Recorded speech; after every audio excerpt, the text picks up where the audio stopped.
Salve, salve, estudante brasileiro, beleza? Professor André aqui falando. Publiquei aqui neste canal, que vocês provavelmente devem de estar começando a conhecer agora, na semana passada, uma análise sobre produtos da indústria cultural americana ligados ao passado da Guerra Civil e a questão dos direitos civis e ocupação do Oeste, expansão territorial. Um assunto que eu gosto bastante. Outro assunto que eu gosto bastante, é o tema relativo ao imperialismo, e já publiquei, você pode seguir aqui uma playlist, 3 vídeos de 10 minutos aproximadamente, explicando alguns conceitos importantes para se entender imperialismo. Hoje começamos uma nova série, que é o imperialismo sendo representado em produtos culturais. Eu vou me focar em cinema e literatura, tranquilo? Então vamos lá.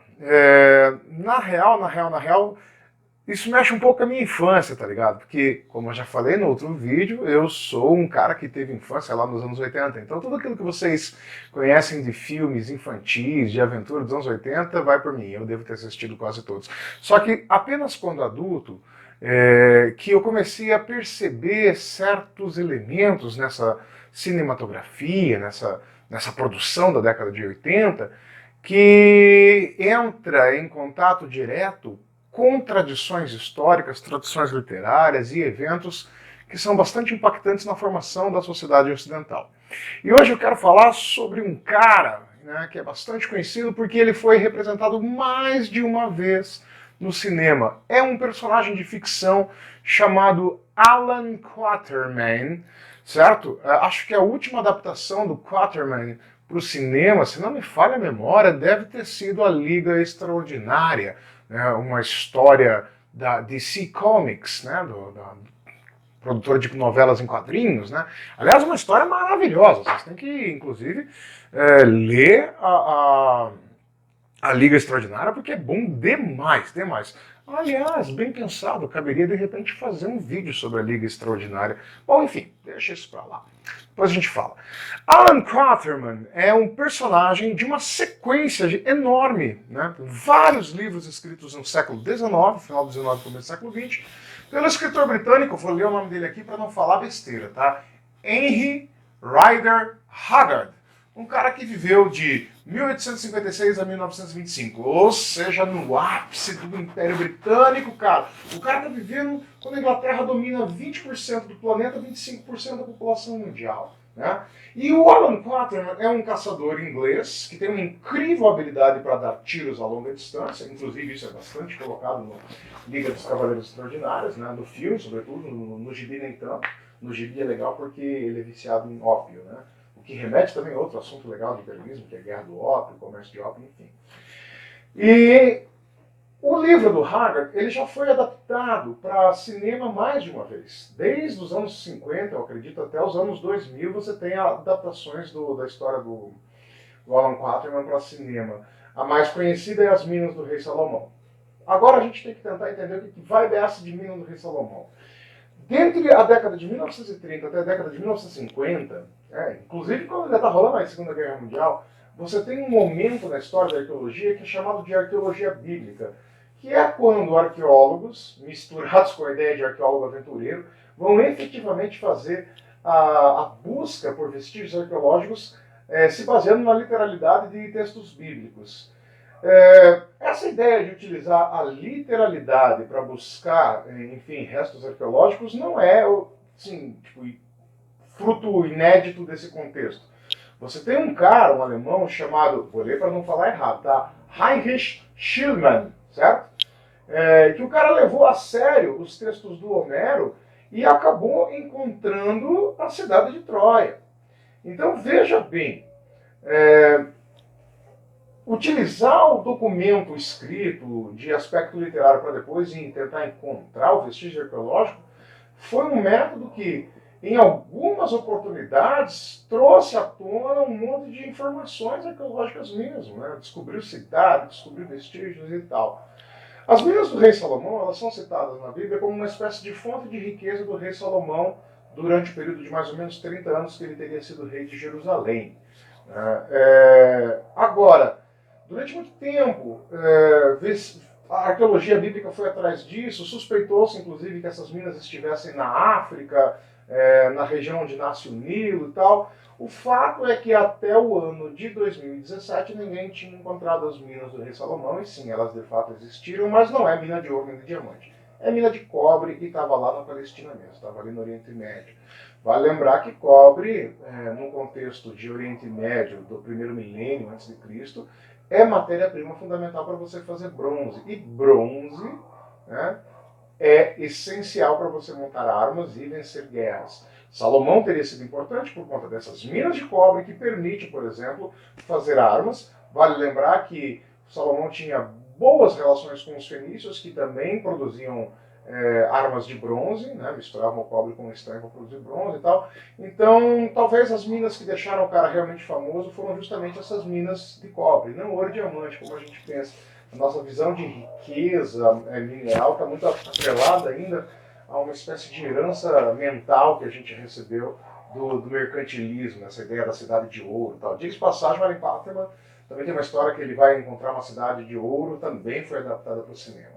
Mas falando então desses aspectos históricos que têm, sei lá, alguma relevância, vamos para a análise do filme, né? Que é bem porreta. O filme que eu vou citar, ele é de 1985. Espero que vocês me perdoem, porque eu tenho um roteiro que eu estou olhando aqui à minha direita para poder seguir explicando para vocês. Há um canal no YouTube chamado J Filmes, que eu estou seguindo, bem legal, vou colocar o link aqui na descrição, que disponibiliza, fragmentando em pedaços de 8, 10 minutos, vários filmes antigos. Né? Eu não sei se eles ganham alguma coisa com isso, espero que não. Espero que a arrecadação de royalties de direito autoral vá para a produtora, porque, cara, esse filme está numa lista dos filmes mais engraçados dos anos 80. O filme todo é uma comédia meio pastelã, saca? Com, você vai dar o soco no cidadão A e acaba acertando no cidadão B, uma coisa meio Chaves, assim, sabe? Não esse Chaves, o outro Chaves. Isso, esse aí. Uma coisa meio Chaves, tá? Uma coisa bem bocó, assim. E eu acho que isso que deixa o filme bastante charmoso. Aliás, falando de charmoso, tem a Sharon Stone, linda, maravilhosa, e todo o material de divulgação do filme mostra uma Sharon Stone objetificada, né? Vale lembrar que, por mais que o feminismo tenha aí uma trajetória desde os anos 1920, agora que esses padrões aí estão começando a ser combatidos, esse padrão de usar a mulher como objeto para publicidade e tal, ainda está aquém do que deveria estar. Mas enfim, os primeiros personagens que se apresentam, né, logo que o filme começa, são um turco e um branco. Eles estão brigando ali para que esse branco faça a interpretação de um mapa. Né? Então você já tem duas identidades bem delimitadas. Né? O professor Huston, que está decifrando o mapa, e esse turco que exige isso.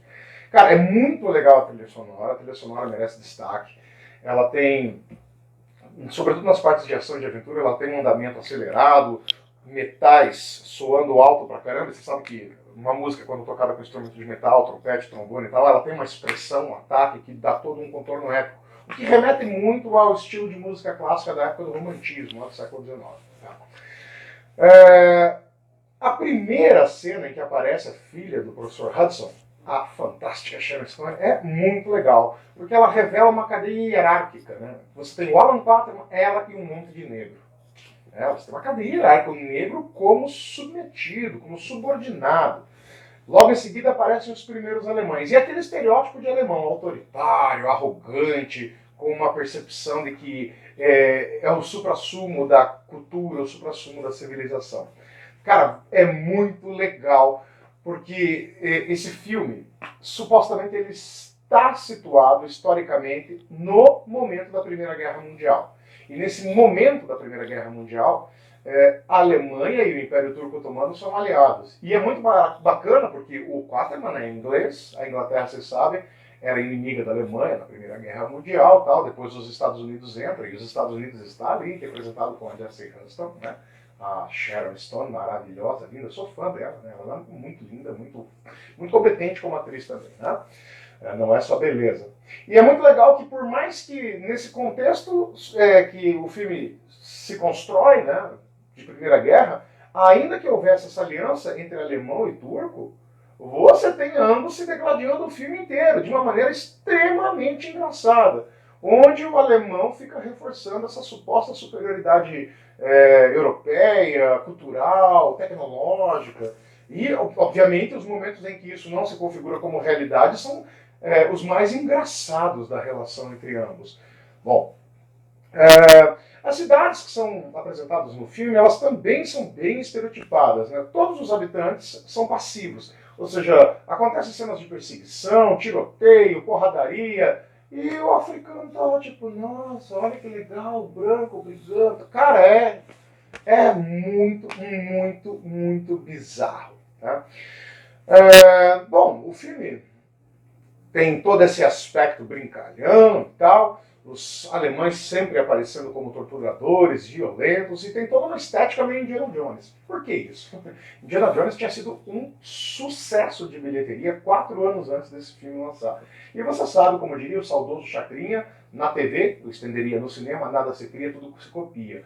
Tem cenas do Alan Quatermain que literalmente foram roubadas do Indiana Jones e a Arca Perdida, né? Como, por exemplo, a cena em que o Quatermain é arrastado por um trem em movimento, algo que tinha acontecido no Indiana Jones e os Caçadores da Arca Perdida no momento em que o Indiana rouba um caminhão para, enfim, perseguir os alemães. Aliás, os alemães são sempre retratados como vilões nesses filmes dos anos 80.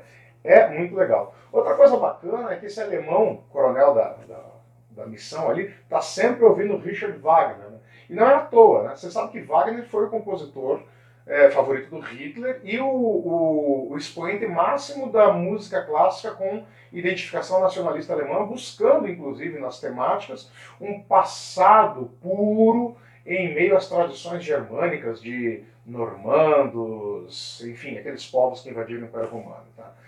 Sempre, sempre, sempre o alemão ofendendo o turco, ofendendo o muçulmano, até uma cena muito louca, assim, que os muçulmanos estão diante de um imã que está chamando para fazer as orações para Meca e o alemão quer sair atirando em todo mundo e fala, melhor não, porque esses caras são perigosos, seria suicídio.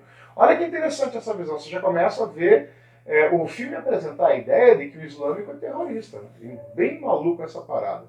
Outra parte bacana são os momentos em que, na aventura em meio à selva, Quatermain e Jesse Huston encontram tribos, né? Sempre também evocando essa ideia do bárbaro, do selvagem, e há um momento em que encontram uma tribo ali que é benevolente, né, generosa, tal, ajudam eles a encontrar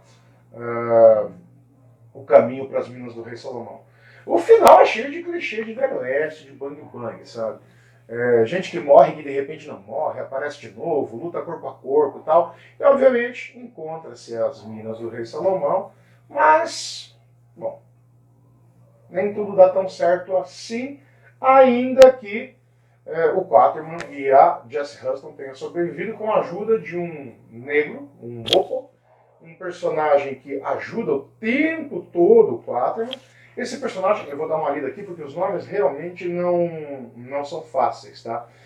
O Umbopo, que é o assistente do Quatermain no filme, ele existe no livro do Hagar. Ai meu Deus, já perdi o nome do cara aqui. Só que no livro ele se chama Hottentot Hans, certo? Então vale bem a pena perceber esse personagem secundário, porque ele é um negro que ajuda o branco no momento em que o branco está precisando mais, os riscos são grandes, tá? Sempre mostrando o negro como subordinado e o branco como levando a progresso e tal. Vale lembrar que o Quatermain, assim como outros personagens de literatura e cinema, tal como Indiana Jones, eles remetem a esse contexto de imperialismo do século XIX, tá? Essa coisa do branco indo descobrir o passado, tentar ver o nativo sempre como primitivo, inferiorizado. Bem, no século XIX nasceram algumas ciências como a arqueologia e a antropologia. Arqueologia para contar a história dos primitivos e a arqueologia para buscar nesses primitivos as nossas origens. Não é à toa que a arqueologia bíblica foi, durante muito tempo, o foco da ciência arqueológica, né? Então é isso, fica aí o convite para vocês assistirem esse filme, que é de chorar de rir, tem cenas maravilhosas, tá? Talvez alguns já tenham assistido e nem tenham percebido. O Quatermain é o pior piadista do mundo, tá? O personagem no filme. É pior do que eu. Quem me conhece pessoalmente sabe que eu não perco uma piada. Perco amigo, mas não perco uma piada. Então é isso. Eu vou deixar os links aqui para vocês assistirem o filme. Vale a pena. Até a próxima e Tchau, tchau.